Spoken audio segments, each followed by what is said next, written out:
Hi అండి.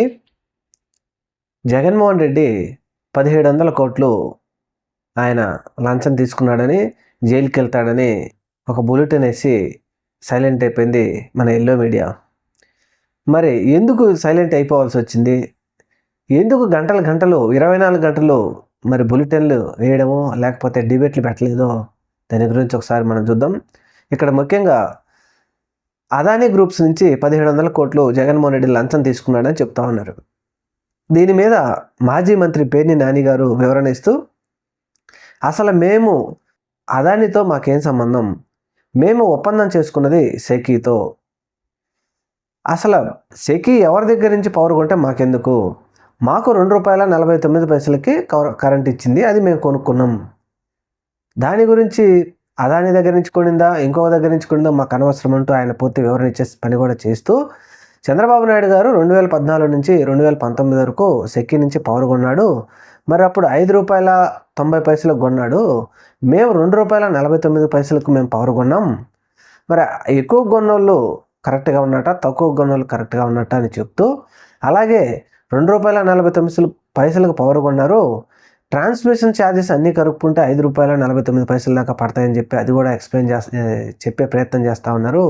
అసలు అప్పట్లో కేంద్ర ప్రభుత్వం ఒక జియో విడుదల చేసింది, ట్రాన్స్మిషన్ అదర్ స్టేట్కి ఇచ్చేటప్పుడు ట్రాన్స్మిషన్ ఛార్జెస్ వేయము అని చెప్పేసి అలా రాస్తూ మాకు ఒక లెటర్ కూడా రాసింది, మీకు ట్రాన్స్మిషన్ ఛార్జెస్ ఉండవు కాబట్టి ₹2.49 మేము కరెంట్ ఇస్తామని చెప్పేసి మాకు లేఖ ఇవ్వడంతో మేము కొనుగోలు చేసాం.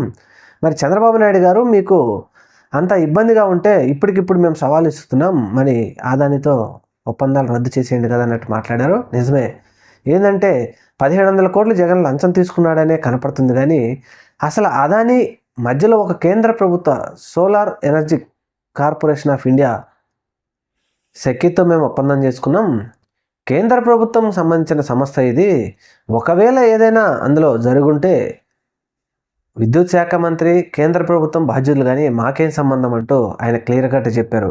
అయితే ఇంకొక విషయం మనం ఇక్కడ గమనించాల్సింది ఏంటంటే, అసలు ముఖ్యంగా తిరుమల తిరుపతి లడ్డు విషయం జరిగినప్పుడు 24 గంటలు బులెటిన్లు పెట్టి నానా హంగామా చేసిన ఈ మీడియా మరి ఈరోజు అదాని విషయంలో ఎందుకు ప్రశ్నించలేకపోయింది?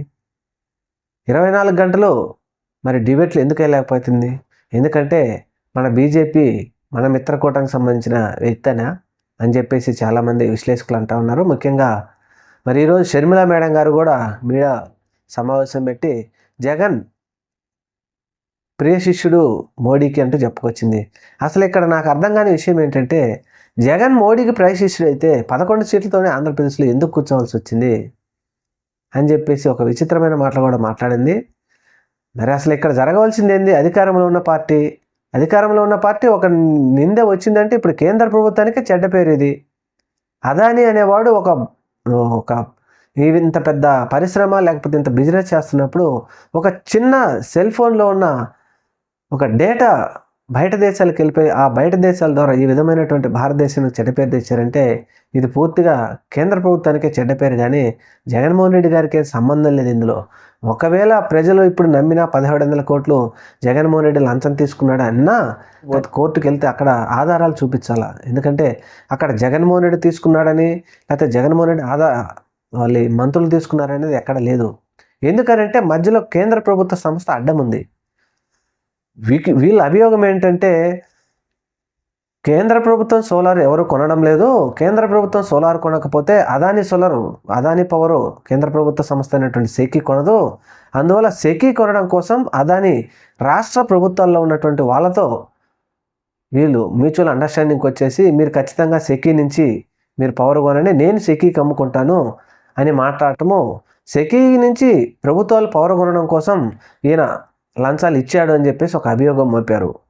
ఇది ముమ్మాటికి తప్పు. ఇది నిజంగా కరెక్ట్ అనే విధంగా అయితే కేంద్ర ప్రభుత్వం ఇంతకంటే తలదించుకునే విషయం ఇంకొకటి ఉండదు. మరి చంద్రబాబు నాయుడు గారు దీని మీద ఎందుకు వివరణ ఇచ్చే ప్రయత్నం చేయలేదు? అసలు పేర్ని నాని గారు అన్నట్టు మరి ఫ్రాడ్ చేశారంటున్నప్పుడు మరి అదానితో లేకపోతే సెకీతో ఒప్పందాలు రద్దు చేసేయండి, సెకీతో ₹2.49 కొన్నాడు కదా, అది రద్దు చేసేయమని వాళ్ళు క్లియర్గా అడుగుతున్నప్పుడు వాటికి మాత్రం సమాధానం చెప్పరు. చూద్దాం, మరి ఇప్పటికే అదాని విషయం కొన్ని లక్షల కోట్ల రూపాయలు నష్టపోయింది. ఆల్రెడీ స్టాక్ మార్కెట్లో కూడా మరి ఈ 1700 కోట్ల లంచం కానీ లేకపోతే అదాని మీద వచ్చినటువంటి అభియోగాలు కానీ దేశంలో ఎంత పెద్ద కుదుపును కుదిపేస్తాయో రాబోయే రోజుల్లో చూద్దాం. Thank you. మన ఛానల్ని తప్పకుండా సబ్స్క్రైబ్ చేయండి.